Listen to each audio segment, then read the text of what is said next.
Hi everyone, I'm Sandy. Welcome back to my channel. Today I have a TBR video for you. I am trying to compile all the books I really want to read in February, and as per usual, the number of books I want to read doesn't really match the number of days in February. It happens. It's fairly typical for me to overload a TBR. Sometimes I'm successful, sometimes I'm not.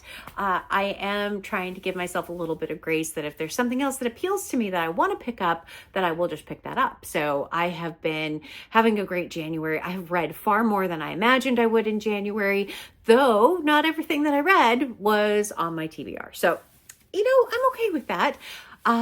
For the most part. Except usually when I talk about these books, it's because I really want to read them in that month. And sometimes that works out and sometimes that doesn't. So, but what am I going to try and read? What am I going to put on my list, my pile of possibilities, my reading plans?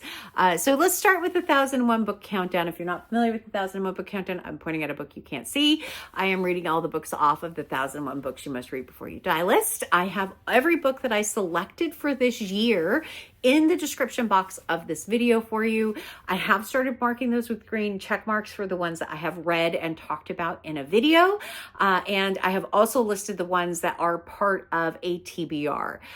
The books I have planned for February, I don't have a bunch of them here. I've checked them out from the library. I put them on hold at the library, but they're not in yet.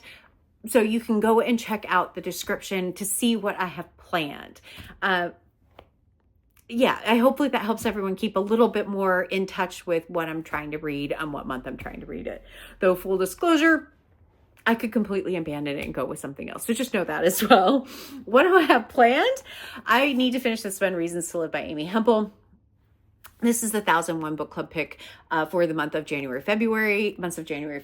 I co-host this with Britta Bowler. I have started this, it's about 5 days before the end of the month at the time I'm filming this. So there's every possibility I could finish this. It is a collection of short stories, so I can kind of pick it up and put it down and be okay with that. Never really been a fan of short stories. I'm hoping I get a few stories out of this that I really love and see kind of how that goes. But yeah, right now I'm kind of wishy-washy on it, but I am going to be finishing this one. The other book I had on my January list that I didn't quite get to yet is Carry Me Down by, I think it's M.L. Highland or H.L. Highland. I can't remember the initials now. I haven't started that one, but I do have it checked out from the library and I anticipate starting that in the next couple of days. So yeah, that I think will be good. I think that will be good. Outside of that, I have a list on this is my video planning list, by the way. I do have a few more listed here. Martin Fierro, I would like to try and read something by Haggard, Haggard, I believe is the author's name. Is that right? It might not be right. Either She or King Solomon's Mines. I have both of those here. I have Closely Watched Trains and Chrome Yellow, which is by Aldous Huxley. So I don't know exactly which ones are going to come in the library at what point, but I do have a good stack ready to go. In the chance that something doesn't come in at the library, I also have this one that I'm planning on reading, which is The Gathering by Enright. This author wrote the book The Wren, which was pretty popular in the last couple of years. I don't remember the exact publication date of that book. I had checked it out and then didn't read it. I checked it out from the library and didn't read it. So I haven't actually read anything by this author, but I'm curious about this one. I'm curious about her writing. Maybe if I read this one, then I'll go back and try and read The Wren. Maybe. I don't know. This one is centered around basically a funeral of one of the siblings who drowned at sea, and people are coming back set in Ireland from what I understand. And that's really all I know about this particular one, but I'm going to put that one on. And so, like I said, go check the description. I will list out the ones with February TBR on it so you can know what I'm planning on reading. And let's just hope we have some good progress. It'd be nice to have some good progress in the month of February. January's been okay. Not great, not bad. Okay. I do have a buddy read, a group read actually, for this one. This is book 8 of the Expanse series, Tiamat's Wrath. I'm reading this with Fraser Simon from Springboard Thought, Sarah from Freshly Read Books, and Gemma from Gemma Books. And we have read all 7 of the earlier books together. I love this series. This is such an amazing found family series. I am a big fan of found family, and this definitely has that in spades. And I can't wait to pick this up. The book 7 ended on a bit of a cliffhanger, and our crew wasn't necessarily all together. So I'm very excited that I'm hoping that they're going to be together. Now, I will say too, these books are told from multiple perspectives, and there's different narrator for kind of every chapter, and then they flip around narrators. And I flipped through the first part of this book to see who maybe one of the narrators were. And I read the first line of the first chapter and realized I just spoiled the start of this book. Like, oh no. So that was a mistake. But this one we will definitely start on March 1st. We typically try and read about 3 chapters a day, and until I get to the point where I have to go rogue. But that one is absolutely going to be in the month of February. I also have 2 books for the Up to No Good book club, which has Shelley Swearingen, Fraser Simon again. It has Deb, Angela, and Sonia as subscribers and friends. And we had picked a couple of books, a couple of series that we wanted to try and start to see if there was a series that appealed to the book club. Kind of sometimes selecting books has been a bit of a challenge. You have a group of very avid readers trying to find stuff that people haven't read, and it can be a bit of a challenge. So we're going to try a series and see. We selected 2 different series. The first one is the 5th season by N.K. Jemisin. I believe there's 3 books in this series. This is the Broken Earth trilogy. I have book 1 and book 2 of this. I know I've tried to read it at least once before and didn't make it very far. I'm not sure now. I remember why I put it down. But yeah, that's one of the ones. And then the other one is this one, A Curious Beginning by Deanna Rayborn. This is the start of her series featuring, I believe it's Veronica Speedwell. And I'm guessing the dress, this is an old-timey kind of, not old-timey, it's set in the 1800s, 1887. So yeah, we're going to go back in time and read A Curious Beginning. I'm okay with having kind of an older mystery. I'm hoping this is good. I'm hoping I'm pulled in.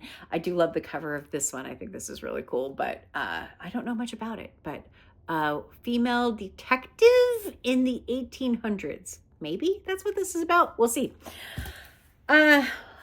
Outside of that, I have been doing some things to try and focus on my health, making sure that I'm doing everything I can to be healthy. I'm very fortunate that I am healthy right now. I just wanted to read some other stuff this year, so I had went out and researched a bunch of books, and one of the ones that I happened to see at Barnes & Noble was this one, Good Energy by Casey Means. This one, it says the surprising connection between metabolism and limitless health. I don't know. I mean, I love the cover of this. I think it's very, very beautiful, kind of just colors and nice and calm kind of flow to it, which hopefully the book is like that. It says, feel incredible, avoid disease, and age well. I mean, that's a lot of promise in there in that little thing. It says, a bold new vision for optimizing our health now and in the future. What if depression, anxiety, infertility, insomnia, heart disease, type 2 diabetes, Alzheimer's, cancer, and many other health conditions that torture and shorten our lives actually have the same root cause? Okay, well, I mean, it's a bold kind of opening. We'll see how I feel about it. I did read one in January, and I wasn't impressed by, not this book, but a different book that I had read in January I was not impressed by. I'm hoping this one is a bit more impressive and gives me something. I don't need a lot. If I get one nugget of information out of this that's helpful, that would be great. That's really all I am looking for is one little nugget, not asking for a ton, not asking this to make me lose 50 pounds. I just would like to get some, more information. Plus, I do think it's a beautiful cover as well. All right. But I also have 2 other books. So I had done a video for most anticipated books of 2025, according to Barnes & Noble, which is one of my favorite bookstores. And I happened to get one from the library already, if you can believe that. And it is Witchcraft for Wayward Girls by Grady Hendrix. This is probably one of the books I am most excited about off of that list. I am just loving this idea that you have this home for unwed mothers. They call them wayward girls, loose girls, and they come across a book of witchcraft, and I'm assuming everything goes sideways from there. I've never read any Grady Hendrix. It'll be my first one. There is a bookmark in here, but don't let it fool you because it is really on page 1. I don't know why I put the bookmark in there. I think I thought I would try and pick it up today, but I think I'll save it for first week in February because I do have it checked out from the library. I will have to take it back fairly soon, and there is a long list of people waiting for this book, but that is one. The other one of the most anticipated books was actually called Broken Country by, I think it was Claire Leslie Hall is the author's name, and that one I got as an advanced reader copy from NetGalley. So I will be picking that one up. That one is published in March. So I want to make sure I read it in February and review it in February so that I can have it out before the book is published. But that one is pretty exciting as well. I did get another advanced reader copy of a book in January, which was another reason why I read things that weren't on my TBR in the month. So then for some reason I decided to reread, Fourth Wing, Iron Flame, so I could read on Onyx Storm. So yeah, my TBR kind of went all over the place in January. We'll see what happens in February. Maybe that'll be the case. Maybe it won't. I don't know. What are you reading in the month of February? I don't have any romance in here for Valentine's Day either, which is interesting. I do like a good romance, but I don't have anything officially on my TBR. We'll see what else comes in from the library, but that's kind of my current plan. Those are the books that are on my radar, and we'll see how it goes. But as always, like, comment, and subscribe. And until next time, everyone, thanks. Bye.